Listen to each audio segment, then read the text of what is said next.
Vladimir Putin yagwanye na bantu abizi neza kubera ko Vladimir Putin yahuye Barack Hussein Obama 2015, Vladimir Putin 2019 yahuye na Donald Trump mu gihugu cy'Ubuyapani, ndetse Vladimir Putin 2021 yahuye na Joe Biden bahuriye i Geneve mu Swiss. Urumva rero izimane mu byukuri ziraziranye, ibyo barimo barabizi guhera muri za 53 za 45 ndagira ngo twekeze ku nama izaba kutaki 13 z'ukwezi kwa munani ni mu misi ibiri iri imbere. Ni nama izabuza ibihugu birimo Ubwongereza, Ubudage, Ubutaliyani, Ubufaransa, igihugu cya Finland, igihugu cya Poland, igihugu cya Ukraine, ndetse na perezida w'ubumwe bw'Uburayi n'abazaba ayirimo, umunyamabanga wa NATO nawe azaba ayirimo Mark Rutte, ndetse ino nama izaba irimo na Donald Trump ndetse na Vice President wa Leta Zunze Amerika bamwita JD Vance. Abo bose bagomba kugaragara muri iyo nama, ko inama izaba mu buryo bwa online cyangwa se mu buryo bw'ikoranabuhanga. Bivuze ko rero ni inama izabitegura ibiganiro bizahuza Donald Trump ndetse na Vladimir Putin ku tariki 15 bizabera muri state ya Leta Zunze Amerika yitwa Alaska. Bino rero bibaye nyuma yuko ino nama yamaje guteza ikibazo, inama izahuza Vladimir Putin ndetse na Donald Trump. Twe tubona ubumwe bw'Uburayi buri karama, tubona perezida w'igihugu cy'Ubufaransa Emmanuel Macron ari karama kavuga ko ubumwe bw'Uburayi butazahagararirwa mu nama izahuza Donald Trump ndetse na Vladimir Putin atazaba ari ikosa kubera ko ubumwe bw'Uburayi nabwo bufite ikibazo cy'umutekano muke ndetse burasumbirijwe. Nyuma yo rero bagiye bavuga ko igihugu cy'Uburusiya kimara gufata igihugu cya Ukraine ko kizototera bera bihugu n'umuryango w'ubumwe bw'Uburayi. Niyo mpamvu rero bavuga ko afite ikibazo cy'umutekano muke, bakaba ko bakabaye bahagararirwa muri iriya nama izaba ku itariki 15 izahuza Vladimir Putin ndetse na Donald Trump. Byamaje none kubanza guteza ikibazo avuga ati Volodymyr Zelensky agomba kuzitabira iyo nama. Iyo nama ikazahuza abaperezida bagera kuri batatu, bwo Donald Trump, Vladimir Putin ndetse na Volodymyr Zelensky.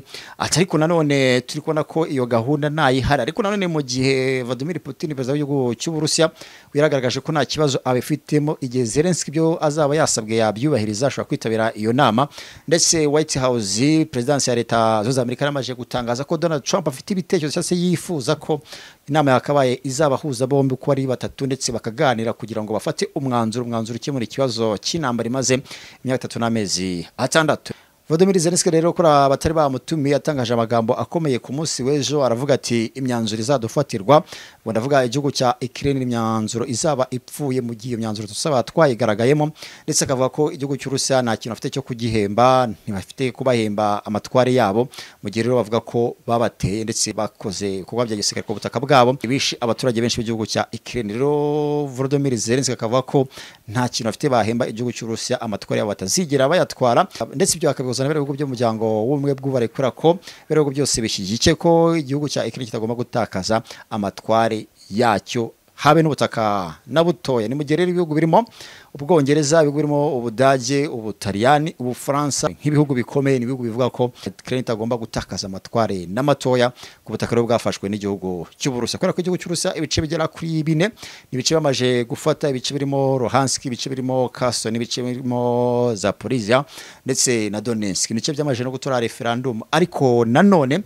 ibice birimo Sami, igice rwaniramo umunsi ku munsi nisabamo ibitero bifite n'imbaraga, ibice birimo za Kharkiv, ibice biramo ibitero bikomeye cyane, ndetse twagiye tubona igihugu cy'Urusiya gusa nkaho cya divensinga mu bice byari birimo za Pokrovsk, Kurakovu, kugira ngo bazafate Dnipro, kuko n'ibitero muri Dnipro bigenda biba.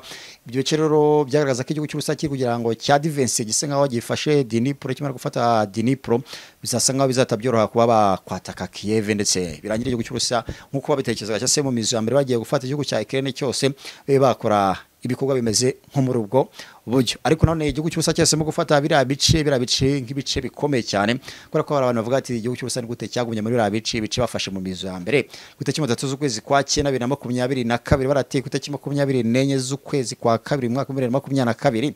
Ibyo bice n'ubundi banatoye referendum ku itariki 3 z'ukwa 9 2022, gute bagumye muri ibyo bice batigeze badivensinga ngo bagure amatwari, kubera ko nanone igihugu cy'Urusiya cyamaje gufata 27 by'ubutaka bw'igihugu cya Ukraine, ariko igihugu cya Ukraine kiza kwisubizamo 9%, kubera ko basigaranye 18 na n'isaha. Igihugu cy'Urusiya gifite 18, ariko none bakakubwira ko badivensinzeho nanone muri 9% Ukraine yari yarotiye badifensinzeho 1% cyangwa se bongeyeho rimwe kwijana. Ubwo Uburusiya bugasa nkaho bugize 19 hafi 20. Ari bitangazamakuru bivuga ko igihugu cy'Uburusiya gifite ubuso bungana na 20% by'igihugu cya Ukraine. Urumva ko rero birakomeye cyane kuri nama izuba kutaki 13. Reka ariyo tugaruka kora ko ino nkuru irakomeye cyane mu gihe rero White House President Leta z'Amerika yifuzaga ko Volodymyr Zelensky agomba kwitabira ibiganiro, ndetse ubwo byari mu bitekerezo bya Donald Trump ne president w'igihugu cya Leta zunze za Amerika, nawe yifuzaga ko Volodymyr Zelensky agomba kwitabira, ndetse na Putin bikagaragara ko nta kibazo yari abifiteho.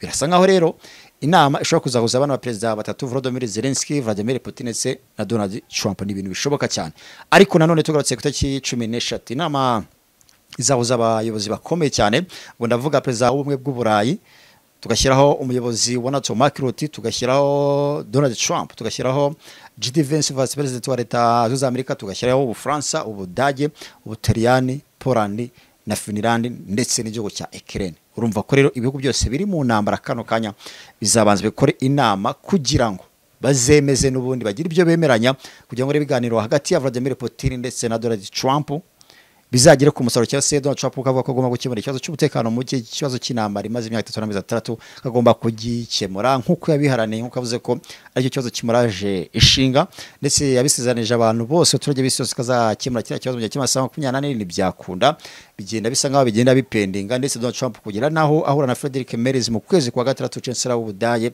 yaravuze ati abantu reka barwane, Putin yaramutengushye ibyo niko byose byatangaza, ndetse na Leta z'Amerika igihe nigaba ibitero muri Russia, ibitero bifite n'imbaraga bakangiza byinshi, ndetse na Donald Trump nawe akava kagiye kureza izindi ntwari. Ibyo byose byagiye bibaho kugira batere igitutu igihugu cy'Urusiya, ukanyisha sanctions ya Donald Trump yatangaje amagambo yakava ko bazashyiraho sanctions zingana na 500%.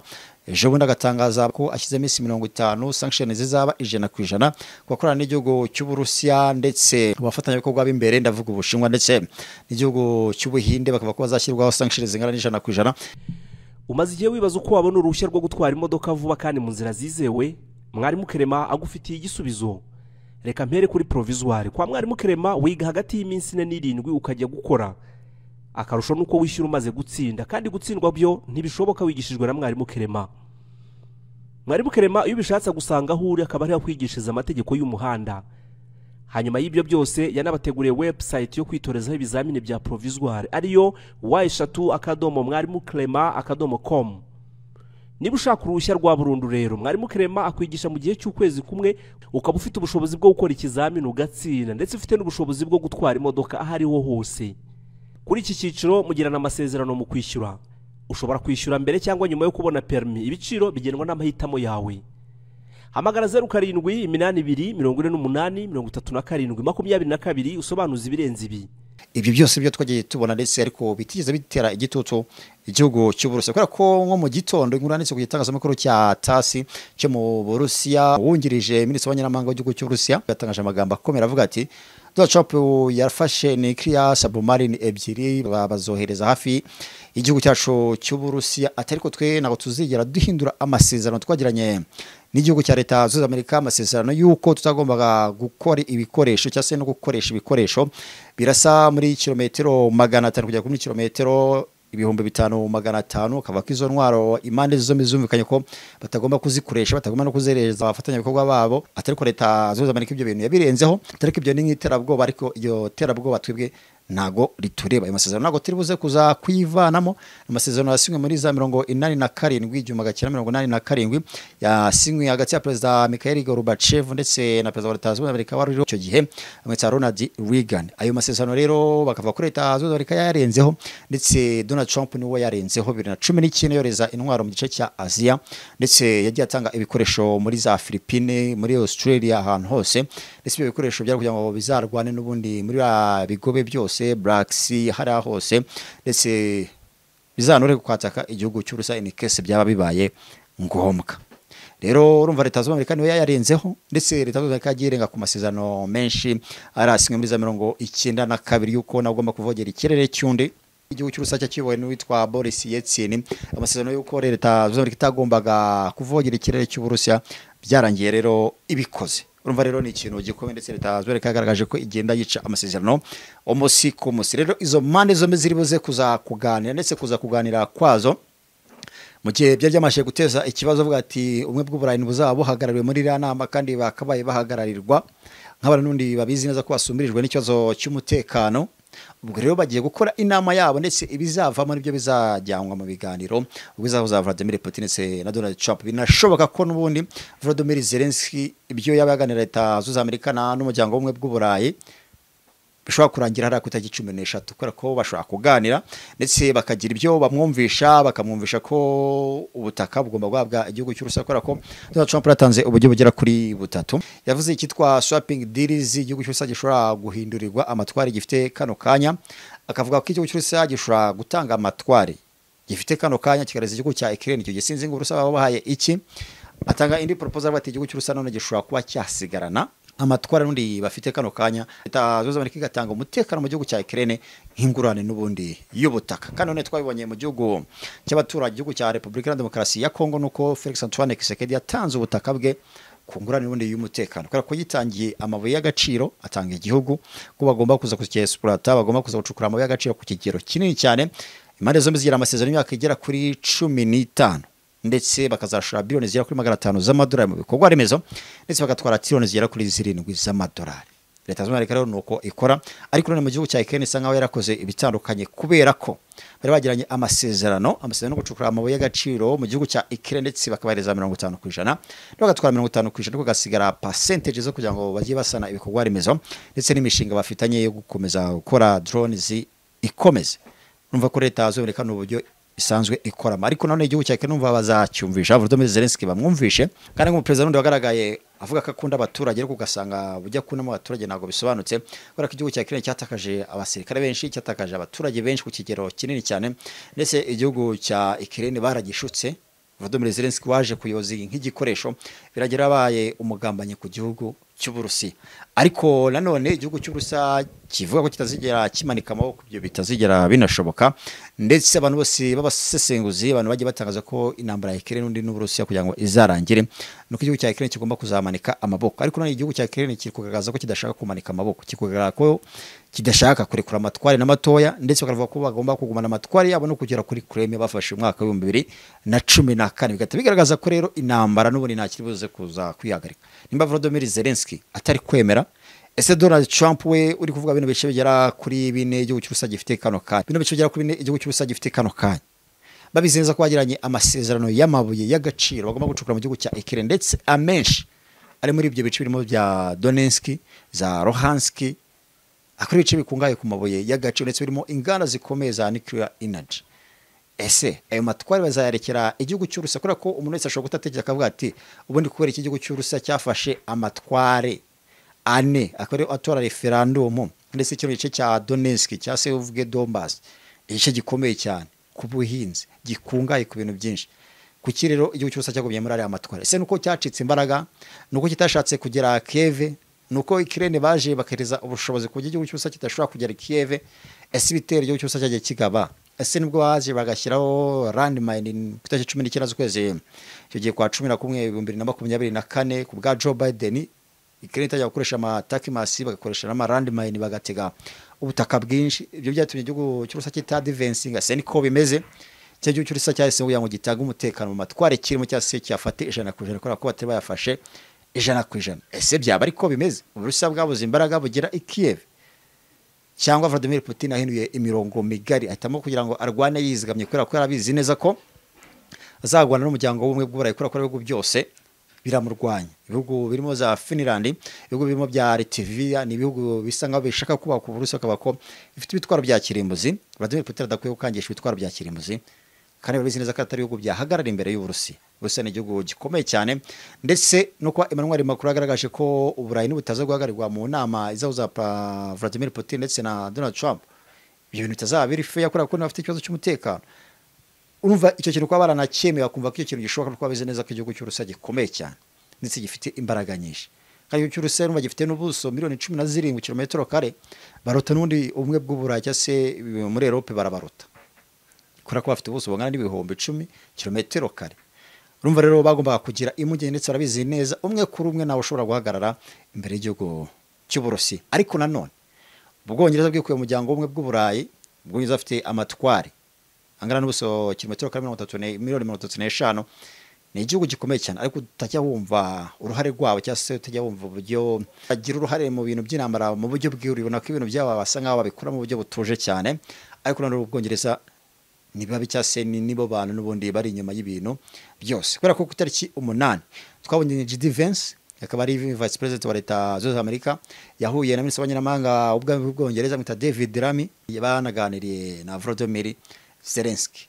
Ni nawo munsi Donald Trump yatangaje ko hari urugendo ruteganijwe hagati ya Vladimir Putin ndetse na Donald Trump. Urumva ko abantu bagabo ibintu barimo barabizi, ndetse twabaje no kugira impungenge, ariko bikagaragaza ko igihugu cy'Uburusiya ni ikindi kintu, kuba Vladimir Putin azahura na Donald Trump bagahurira muri Alaska, akaba ari state igihugu cyose cyagurishije leta z'United America muri 1867.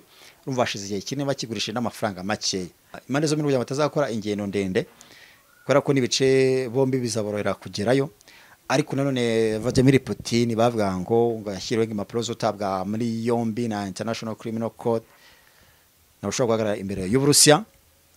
Donald Trump nawe arabizi, na coupe bashobora gukora Vladimir Putin we ngo bagira ibikene biki, barabizi neza ko isi yabigiye mu kaga, ndetse Dmitry Medvedev yarabitangaje nakosa na rimwe rishobora kuba ryakorwa. N'ibintu byose byagiye bivugwa, urumva zari rumors, urumva ko nawe ushobora guhagarara imbere ya Vladimir Putin ngo yagira ikintu akora, cyase nko bashobora kuba wenda perezida batamupangira coupe bahite bamufata, cyase nizo nama ngo za kwa gatatu wera ngo zatera Vladimir Putin igitutu cyase ubwoba. Muri mu gihugu cy'Uburusiya ni igihugu kiritari kiteguye, ndetse n'igihugu leta z'Amerika bizi neza ko n'igihugu nacyo gikomeye cyane. Niyo mpamvu abasesenguzi muri leta z'Ubumwe za Amerika bajya batangaza amagambo asa nkaho akomeye cyane. Baravuga bati igihugu cya ikirere kiri gukora kiri kwigirisha, barabizi neza ko bagomba gutanga buriya butaka, ndetse akabutanga ku ngurane y'umutekano. Ndetse leta z'Amerika nibyo isanzwe ikora umunsi ku munsi, kubera ko igihugu cya Ukraine baragishutse.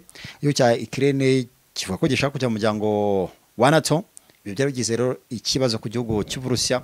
Ariyo mvura igihugu cy'Uburusiya kitiye cyishimira ko igihugu cya Ukraine kijya muri NATO, kubera ko Ukraine yari yaranangiye umutima ndetse yarafashe icyemezo, birangira igihugu cy'Uburusiya gisemo gukora ibikorwa bya gisirikare ku butaka bwa Ukraine, ndetse bajya no kurengera avuga ururimi rw'Icyurusiya bicwaga umunsi ku munsi. Ubwo intambara itangira gutyo. Vladimir Putin atera nago yarabizi neza, se nago akeka ko intambara ishobora kumara imyaka 3 n'amezi 3 nk'iyo imaze kano kanya, ariko byarangiye bibaye. Ndetse leta z'Amerika na biriya bihugu bishyigikiye leta z'Amerika ndetse aribo bari inyuma y'igihugu cya Ukraine barabizi neza ko bagomba kurwana iyo ntambara, ndetse bakarwana intambara igihe kirekire kugira ngo inyungu zabo zigerweho. Inyungu zabo zimwe zagiye zigerwaho, amasezerano basinyiye n'igihugu cy'Ubwongereza bwo yo kugira ngo bazarindirwe umutekano imyaka 100. Bakwaza impamvu ayo masezerano yagiyeho, kandi abizi neza ko Uburusiya bamereye nabi, cyangwa Uburusiya buzarangira bubatsinze. Ibyo nabyo gata ubishyiraho ikibazo. Leta z'Ubumwe za Amerika kujyana amasezerano y'igihugu cya Ukraine babizi neza ko ibice bafite igihugu cy'Uburusiya bafite ari byo bice n'ubundi bakinemo amabuye y'agaciro. Ibyo nabyo ukabyibazaho, ugasanga leta z'Amerika ari bizi neza se intambara iri kurwana n'ubundi kano kanya, barabizi neza gake gake bagenda inyungu zabo bazigiraho. Ndetse uhereye no bamaje kubona gaze, ndetse no gucuruza intwaro ku kigero kinini cyane, kubera ko ibihugu byose byaguze intwaro ku kigero kinini cyane. Ndetse ibihugu byose bifite ibitwaro byinshi, bya bitwaro bya kirimbuzi ibyo byegereye igihugu cy'Uburusiya. Bimwe byagiye muri NATO nka Finland ndetse na Sweden byagiye muri NATO, nyuma y'igihugu cya Ukraine, kuko igihugu cya Ukraine cyatatswe 2022, ariko Sweden yagiye mu 2023, ndetse Finland za 2024. Ibyo byagiye muri NATO nyuma. NATO imaje kugira imbaraga muri kiriya gice, ndetse ubumwe bw'Uburayi nabwo bwamaje kugira igisirikare, nabwo bufite budget y'igisirikare kinini. Leta z'Amerika ifite igisirikare kinini, ishoramo amafaranga menshi. Igisirikare gikomeye kiri mu gihugu cy'Ubudage, nibihugu bifite imbaraga. Ubwirinzi bagurana leta z'Amerika bikarajya bugiye gukora mu gihugu cya Ukraine. Ibyo byose umva bana bagabo ibintu barimo barabizi. Vladimir Putin yagwanye na bano bantu abizi neza, kubera ko Vladimir Putin yahuye Barack Hussein Obama 2015. Vladimir Putin 2019 yahuye na Donald Trump mu gihugu cy'Ubuyapani, ndetse Vladimir Putin 2021 yahuye na Joe Biden bahuriye i Geneve mu Busuwisi. Urumva rero izi mani mu by'ukuri ziraziranye. Ibyo barimo barabizi guhera muri za 53 za 45 Ubwongereza, leta z'Amerika, Uburusiya cyangwa se leta z'Abasovieti icyo gihe, kubera ko basinyutse muri 91. Bivuze ko icyo gihe n'undi leta z'Abasovieti zaje kuvaho cyangwa se kuvanwa ibihugu bigira kuri 17. Ibyo byose rero biragaragaza ko rero izo mande n'ubundi ziraziranye 100%. Tugana ku musozi rero nagira ngo marangire mwarimu Kerema akorera Norvege mu mujyi wa Kigali. Uno mugabo araza kugufasha wabona uruhushya rw'agateganyo mu gihe gito hagati y'imisi ne kugera ku misi 7 ndetse uno mugabo muze kujyana contract uzamwishyura ko amaje kubona uruhushya rw'agateganyo. Nimujya gushaka uruhushya rwa burundu rwo gutwara ikinyabiziga nabwo aragufasha kubera ko amafaranga yose uraza kuba ufite araza kuzakugufasha. Ushobora kumwishyura mu byiciro ndetse amafaranga ufite mukayaheraho cyangwa ukazamuhereza wamaje kubona uruhushya gutwara ikinyabiziga rwa burundu. Arizewe cyane wamamagara kuri nimero 0788 48 akora mu mujyi wa Kigali ndetse afite umwera gukora ko ashaka gusanga ahantu hose wabuherereye ndetse yagufasha mu buryo bwa online cyangwa se nawe ukamusanga aho ari. Muvugisha rero mwarimu Kerema agufashe ni mu mujyi wa Kigali. Ba diaspora rero bari mu bice bitandukanye by'isi aba rero bifuza kuza i Kigali bagashaka impushya zo gutwara ibinyabiziga za burundu cyangwa se bagashaka uburyo bakwihuguramo n'umugabo aragufasha kubera ko arizewe cyane. N'umugabo rero muvugishe aragufasha cyane. Nimero rero dukorere subscribe urashana comment. Tujye tubana 5 kuri 5. Imana ibarinde.